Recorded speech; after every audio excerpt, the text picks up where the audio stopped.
So what's up mga par, no?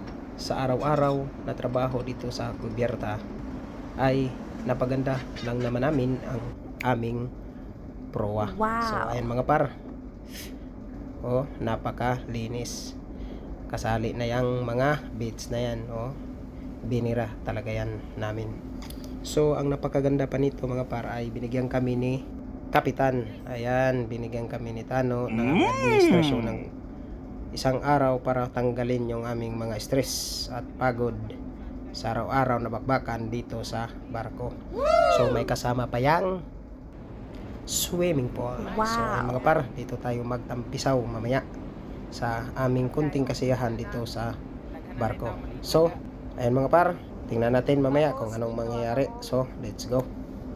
At ito na nga mga par, nagsimula na kaming magpaapoy ninong pads para sa aming lechon.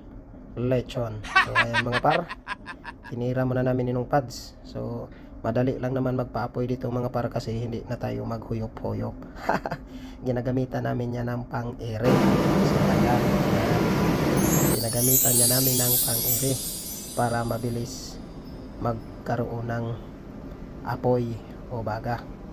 So ayan mga par, tirahin muna namin to ni nung pads. Let's go.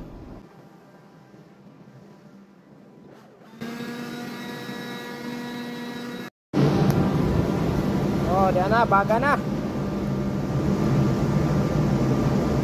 Ready na ni.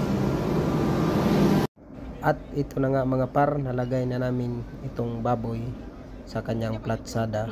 At unti-unti na ring dumating ang ating mga tropa. So ito na mga par. Hello guys, kitchen party.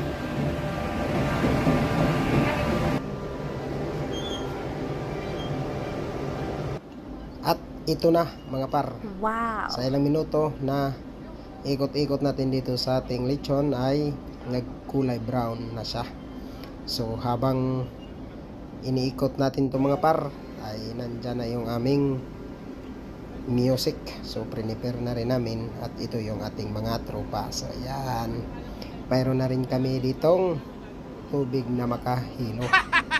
So ayun mga par, tayo yung taga-ikot ng ating lechon dito sa barko.